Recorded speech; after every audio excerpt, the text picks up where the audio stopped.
Assalamualaikum warahmatullahi wabarakatuh. Jumpa kembali dengan Banyuwangi Official. Oke, selamat sore semuanya teman-teman ya. Bagaimana kabarnya untuk sore hari ini? Mudah-mudahan sehat selalu dan dimudahkan rezekinya. Amin. Dan tentunya sore hari ini juga Banyuwangi Official mempersembahkan video tentang Pak Hasto, yang dimana video ini dibahas oleh Opung Barbelak. Dan disitu juga Opung menjelaskan satu persatu tentang video yang ada di Rusia, terutama KONI. Oke, kita siapkan dulu untuk videonya dan langsung kita tonton bareng teman-teman dan ambil hikmahnya. Oke, lanjut untuk videonya Opung, kita play. Let's go. Udahlah, jangan membodoh-bodohi masyarakat ya. Sudah jelas-jelas yang namanya revisi undang-undang bukan pekerjaan Bapak Jokowi sebagai presiden. Itu pekerjaan kalian sebagai anggota dewan. 3 juta US dollar. Lebih bagus Bapak Jokowi itu persiapkan itu untuk apanya? Untuk uang apa namanya? Uang pensiunnya. Ada aja kau. 3 juta US dollar. Udahlah. Jadi nggak tahu lah aku ini ya. Ini video baru atau video lama. Yang penting ya pihak dari RT 16 berusaha untuk membuat framing baru. Ya kan? Iya kan? Cuman model video begini. KONI mana KONI? Kalau cerita KONI punya bukti. Beberapa bulan yang lalu ketika dikonfrontasi dia sendiri seperti seolah-olah curhat. Tolong saya paling tidak bisa diterima kalau misalnya ada netizen yang menyerang pribadi saya. Dijelaskan seberapa kuat sebetulnya bukti yang diberikan oleh Mas Hasto pada Bu KONI? Begini, pertama mesti dikoreksi, kata-kata itu bukan bukti. Yang saya sampaikan adalah saya dititipi dokumen dan dokumen itu bisa menjadi bom waktu. Itu kalimat saya. Oke. Saya lebihkan, saya kurangi. Dan saya bilang dokumen ya, artinya saya tidak bilang saya pegang video, saya tidak bilang saya pegang foto. Kenapa ini saya sampaikan? Karena tidak lama dari saya bicara itu, kemudian beredarlah video-video atau apapun lah kepada saya terkait kasus teror Ibu Iriana. Oke? Dan banyak sekali YouTube itu mengarahkan seolah-olah karena saya bilang itu, maka kemudian ancaman saya terkait Ibu Iriana dan terkait teror itu. Saya adalah orang yang sama sekali tidak mengurusi hidup pribadi orang. Oke. Karena saya sudah mengalami bagaimana ketika saya bersuara keras sejak Gibran kasus MK, itu suara saya terkeras kepada negara adalah ketika MK diacak-acak. Saya itu orang yang nggak pernah turun ke jalan. Hari itu saya turun di sana. Apa yang dapat saya dapatkan adalah kasus file militer saya yang menjadi rahasia pengadilan militer. Itu tentang urusan rumah tangga. Itu bisa dipublish keluar dan dipakai untuk alat mendiskreditkan. Oke. Makanya saya paling benci hal seperti itu. Dan saya ulangi sekali lagi, yang saya pegang adalah dokumen. Ya, yang kedua, ketika saya menerima dokumen, sudah pasti saya bukan orang bodoh dan Pak Hasto juga orang pintar kan. Kami tidak bisa menerima begitu saja. Pasti ada perjanjian antara kami bahwa saya hanya sekedar dititipi. Sehingga hak untuk mengeluarkan, mengedarkan, memindah tangankan, mentransfer, dan lain dan sebagainya, itu hanya ada di tangan Pak Hasto Kristianto sebagai pemilik dokumen. Kenapa harus dilibatkan dengan terong-terongan? Masih ingat kan kalian kemarin kan video klarifikasi dari dia? Saya tidak mengatakan ada bukti, saya tidak mengatakan ada video, yang saya katakan ada dokumen.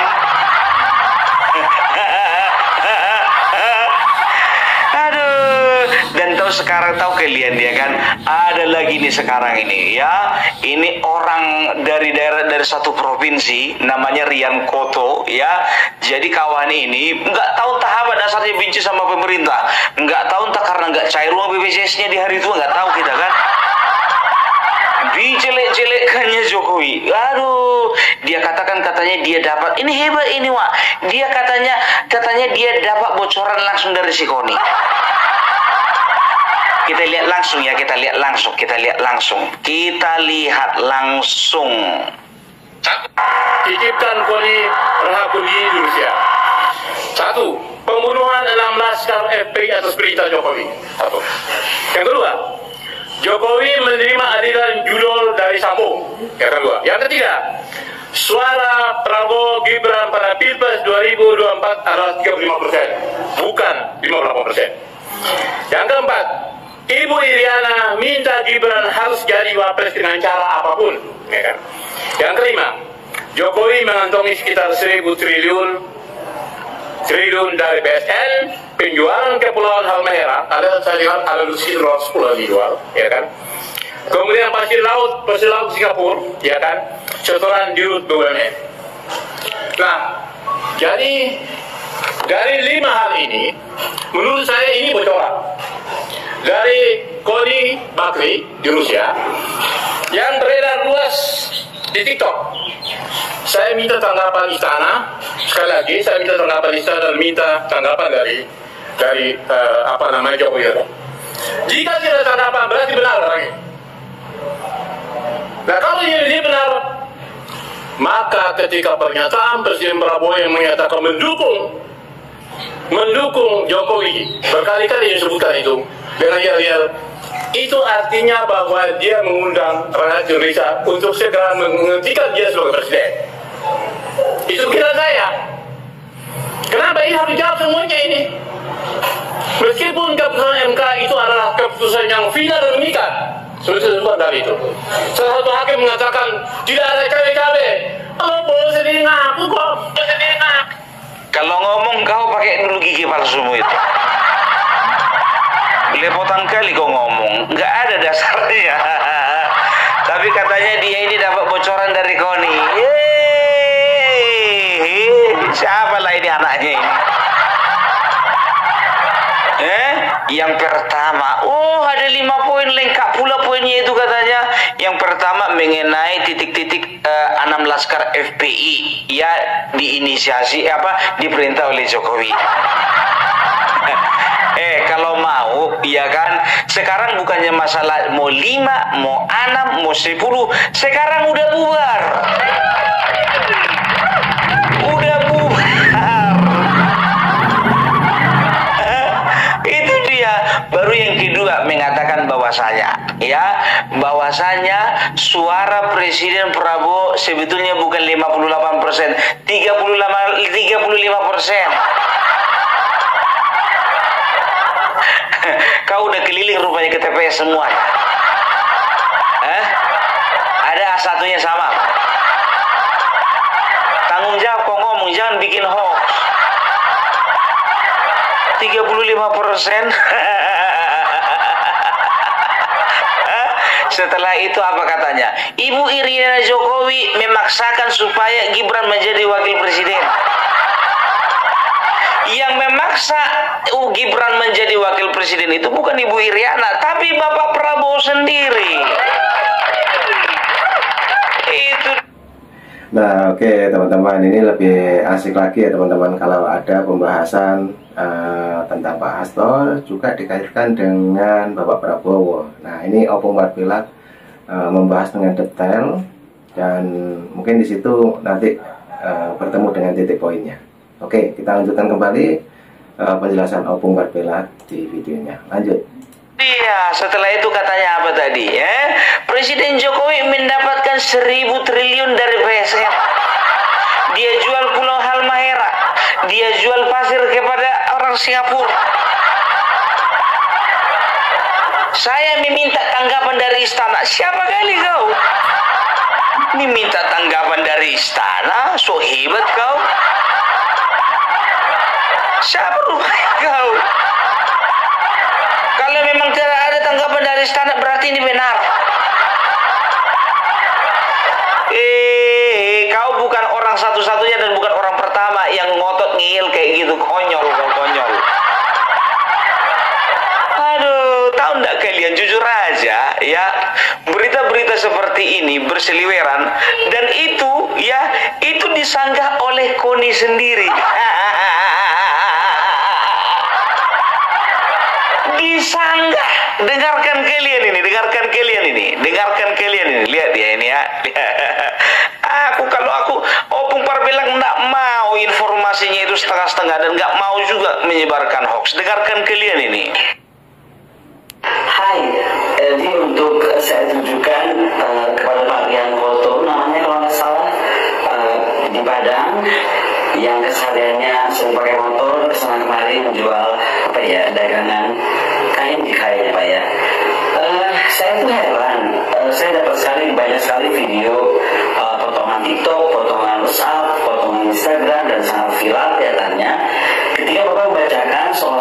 saya memberikan pernyataan dari Rusia tentang dokumen dari Pak Hasto Kristianto, dan yang Anda sebutkan itu terkait FPI lah, inilah itulah.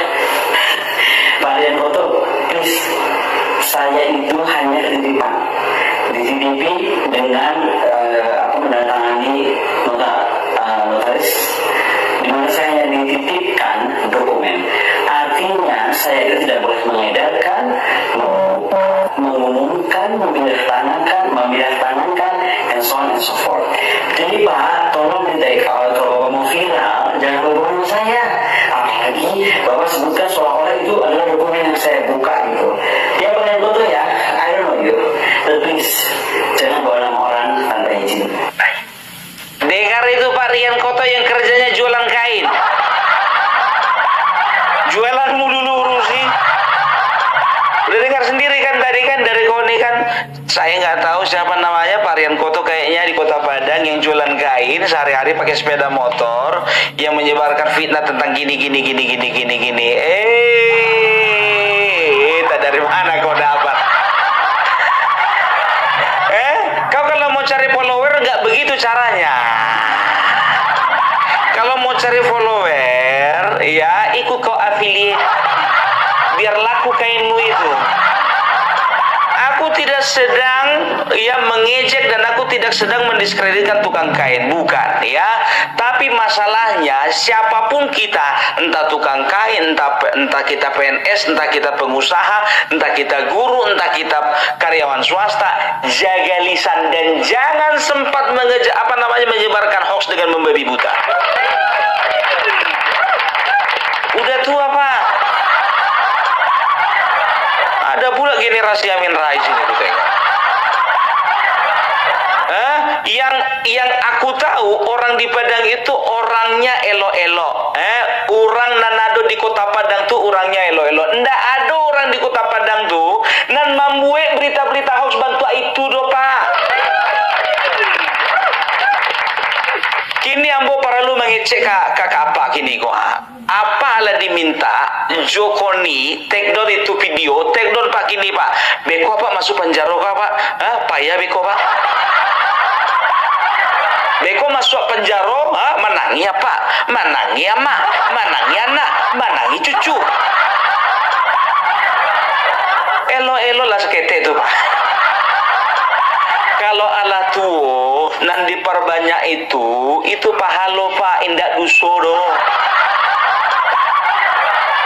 Iku disebarkannya hoax takama-kama gini kok. Ya, jadi ya aku kenal sekali karakter orang-orang di daerah Sumatera Barat. Semuanya itu ya di Sumatera Barat, di Jawa Barat, Jawa Timur, Jawa Tengah, Sumatera Utara. Semua kita orang Indonesia ini benci dengan yang namanya hoax. Itu ala keluar bahasa Minanden kok Pak. Beko ditantang debat apa diam-diam saja. Anyang-anyang apa? Udah kalau apa lah Pai manggale lah Pak. Pai cari piti lah. Nggak usah media sosialku dipakai untuk menyebarkan hoax lain.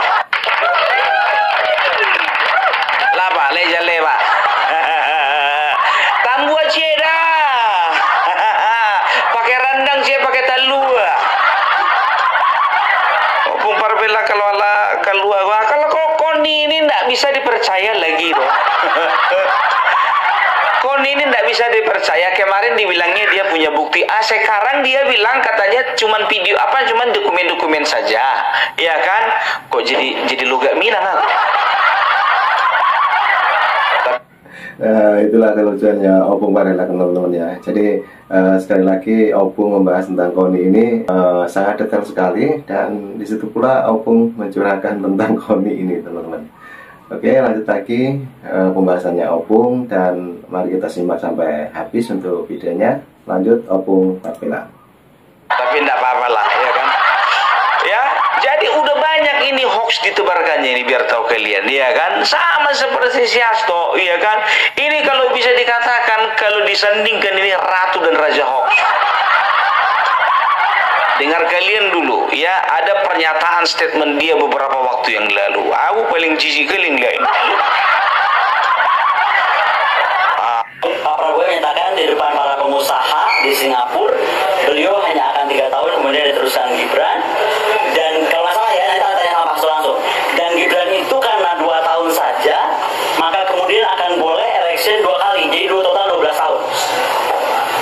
Itu yang dinyatakan oleh Pak Hasto didengarnya di pertemuan para pengusaha di Singapura. Tapi untuk jelasnya, tanyakan saja kepada beliau. Tahu kan beliau siapa? Dia ngomong Pak Prabowo. Bedanya cuma satu, ketika Pak Prabowo menyatakan di depan sana, katanya beliau hanya akan 3 tahun, sehingga tersisa Gibran 2 tahun, maka kemudian Gibran akan lari 2 kali lagi, jadi total 12 tahun. Tapi kalau Pak Rosan bilang sama saya, adalah Gibran yang akan 2 tahun, ya kan? Kemudian akan diteruskan, Pak Prabowo hanya 2 tahun, kemudian akan diteruskan oleh Gibran 3 tahun. Yang di Singapura ngomongnya kapan itu? Tanya Pak Hasto. Tahunnya nih? Apa? Tahun sama bulan. Aku nggak tanya segitu detailnya. Jadi maksud aku tuh waktu aku ngomong kayak gitu tuh, orang dari setahun nggak mungkin bohong. Gue nggak pernah bohong. Jadi kalau ada yang bilang bohong itu tukang fitnah, lo mana aja lu? Kalau tukang fitnah gue nggak mungkin ngajar di mana. Udah kalian dengarkan katanya Koni nggak mungkin bohong kan? Gue nggak pernah bohong. Aku juga kalau lagi jujur nggak pernah bohong aku. Dia katakan apa? Di Singapura di hadapan pengusaha-pengusaha, Bapak Prabowo mengatakan bahwasanya saya akan 2 tahun saja, Gibran yang 3 tahun. Tapi katanya kata Rosan, saya yang 3 tahun, Gibran yang 2 tahun. Maka nanti election 2 kali lagi, maka Gibran akan berpuasa selama 12 tahun. Kau ngomong pakai apa? Pakai data enggak sih? Udahlah, gak usah dibodoh-bodohi. Orang bodoh gak bisa membodoh-bodohi. Tapi ada juga yang percaya dengan kata-kata bodoh ini kan. Aduh. Jadi itulah ya, ku bilang sama kalian, kita bijak-bijaklah di dalam bermedia sosial, dan kita bijaklah di dalam bernegara ini. Jangan pernah kita percaya apapun yang dikatakan oleh orang-orang gak jelas. Nanti masuk penjara kayak Hasto kan begitu. Itu dia. Oke, jadi itu dulu dari Opung Parabelak. Salam Parabelak, salam NKRI harga mati. Oke, Opung Parabelak, terima kasih untuk keterangannya dan penjelasan yang begitu detail mengenai Koni, juga mengenai Bapak Prabowo, juga sekaligus mengenai yang sangat penting, yaitu tentang dokumen-dokumen yang ada di Rusia. Nah, itu tadi juga ada penjelasan dari Koni Barclay. Oke, jadi mungkin teman-teman yang sudah menonton dari awal sampai akhir bisa menyikapi keterangan dari Opung ini. Dan jangan lupa, nanti juga ada video lagi dari Banyuwangi Official. Dan sehat selalu, salam buat keluarga, dan sampai jumpa. Assalamualaikum warahmatullahi wabarakatuh. Bye-bye.